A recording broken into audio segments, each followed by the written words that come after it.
Alright, hola, welcome to another episode of Cooking with Menik.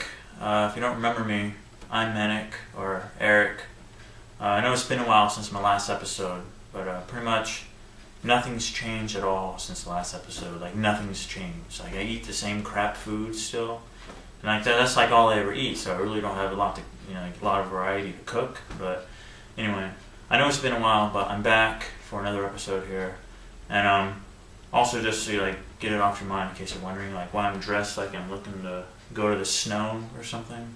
It's just in case you're wondering, but my house is freezing cold in the winter, especially these months, March and February and March. It's freezing cold because there's no insulation in this house. So I have to dress like I'm going to the mountains. So I can wear layers of clothing. That's why I have the beanie on right now.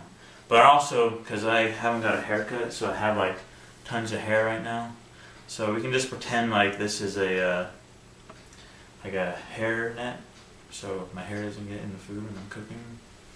I think we'll use that. But I got my scarf that my sister made me too, so it keeps me warm. But the problem is I've never owned a scarf before. It's my first scarf, so I don't know how to properly wear a scarf, because normally I take it and I can get it off me.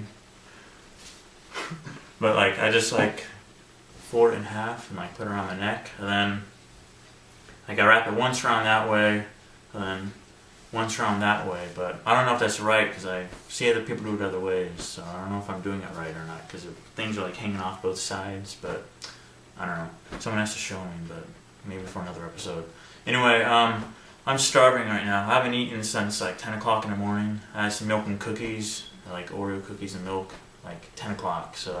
And it's past 6 o'clock now, so I'm starving. And today, and that's because it's a special episode, because normally when I cook on the previous episodes, it's been in the afternoon, during lunch hour. But today, it's almost 6:30 almost. We're doing a special dinner edition of Cooking with Menik. So you can say dinner with Menik. But it's only me by myself. I don't have a date or anything, so sad face. But anyway, I'm starving, so we're going to cook a little dinner meal for us. So let's get rolling. Alright, so for our dinner, we're going to have two courses for the dinner. Because we're going to have two dishes. That's what. We're going to have a main dish and we're going to have a side dish. So our main dish for dinner is going to be a very fancy, luxurious chicken pot pie. I know you're going ooh, but yeah, so that's what we got. Now you've been wondering, why don't you just cook your own pot pie, from scratch? Well, this is my show, and this is the kind of crap that I eat. So I'm just trying to show other people who have the same kind of crap laying around in their fridge or their freezer, how to properly cook stuff. So we're going to go with a banquet chicken pot pie. And the chicken pot pie is kind of interesting because normally people say, well, you can cook it in a microwave, it takes less time, but it won't taste as good. Or you can cook it in the oven, it takes more time, but it will taste better. So you got all these pros and cons going on of what to do. But anyway, I got time, so we're going to cook it in the oven. So we're going to go with what the instructions say on the back for it. And it says, conventional oven, do not prepare in toaster oven. Well, I don't have a toaster oven. We have a conventional oven. So, alright, we're off to a good start. It says, preheat oven to 400 degrees Fahrenheit, which we're doing right now. Place pot pie on cookie sheet, slit top crust. So we're going to open it, jag a hole in the top crust, I guess. I don't know how we're supposed to do that when it's frozen, but okay. Bake in oven 30 to 32 minutes. Carefully remove as product will be hot. That's a long time. Let stand 5 minutes to complete cooking. Check that pot pie is cooked thoroughly. Internal temperature needs to reach 165 degrees Fahrenheit as measured by a food thermometer in several spots. We don't even have a bread knife in this kitchen. We don't have a food thermometer. Okay. Crust is golden brown and steam rises from the filling. Alright, well, I don't have a food temperature gauge, so we're just going to stick it in the oven for a half hour at 400 degrees. And we're going to take it out, and if the crust is golden brown and the insides are hot, then I'm going to assume that it's cooked. So let's start. Alright, so here's our pot pie in the middle of the cookie sheet. Now we're going to take our knife. We're going to slit a little cut right across the top, as I said to do. I guess that helps with the air circulation getting to the inside and cooking the inside. So just take your knife and cut a nice little slit, even though it's frozen. So again, I don't know how they expect us to cut a frozen pot pie, but whatever.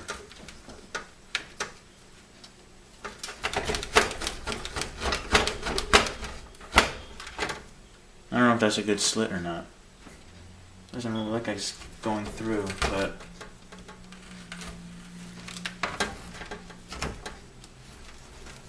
okay. I'm gonna assume that's good enough. So yeah, so once you have your slit made, just like that, you wait for the oven to preheat to 400 degrees, and we'll pop it right in, and we'll start the next dish. Okay, our oven is preheated to 400 degrees, so now we're going to open it up with our safety first, as always. So we got our safety oven mitt here. So we're going to take our pot pie that we have on the cookie sheet. We're just going to place it right in the oven, and it is hot. And we're going to set this to, we're going to cook it for 30 minutes. That's what the package said, 30 to 32 minutes. Well, let's go 31 minutes then. We'll go even it out halfway. So hopefully within 30 minutes, 31 minutes actually, it should be cooked and ready to go. Crust should be golden brown, the inside should be hot, and according to the box, the temperature should be like 165 degrees, but again, we can't measure it. So anyway, we're going to let this cook, and while that's cooking, we're going to move on to our next side dish. Okay, so for our side dish today, I figured, people always say, oh, you should do some kind of like vegan meal on the show, like maybe a salad. Well, I don't have any lettuce, so can't do a salad today. But my sister, when she was here, left some like pasta-like stuff over, like some vegan type food over, and I figured, and I had it when she was here, and I was like, oh, well, this tastes all right. So I figured we'll make some today, and it's the Trader Joe's, which, by the way, I don't like Trader Joe's. They abuse their chickens or something like that, right? Plus, like, douchebags shop there, but whatever. Harvest Grains blend, a savory blend of Israeli-style Couscous, or is it Couscous? Couscous, I don't know, orzo, baby garbanzo beans, and red quinoa. I've never heard of any of these things at all. Add cooked shrimp to make a complete entree, or serve as a side dish, which we're going to do, with chicken, lamb, or beef. Simple, hearty, and delicious. Well, luckily we have a chicken pot pie cooking, so this should go good with it. So again, this is like kind of like a pasta type stuff. If you don't know what couscous is. So we're going to read what the directions say.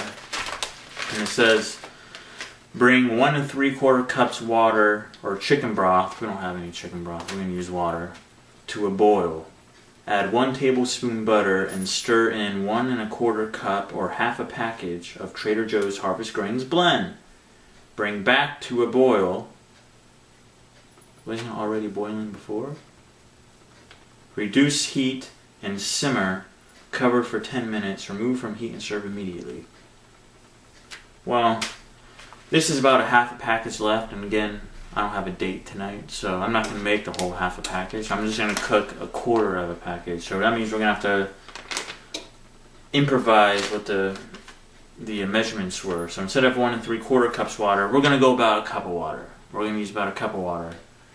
Not quite a tablespoon of butter. And we'll throw some salt in the water and some stuff. Because the main thing when these things cook is you want this to just like pasta. It needs to soak up the water after you boil it and you let it simmer down. You don't want any water in the pot left over. These things are kind of like eating like a sponge. It's really soggy and stuff. So I just got to make sure we put enough in there, we'll soak up all the water. So we're not going to put the whole 1 3/4 cups of water. We'll go a cup of water and about a 1/4 or maybe a little bit more of this. So anyway, let's start with the cooking of the couscous.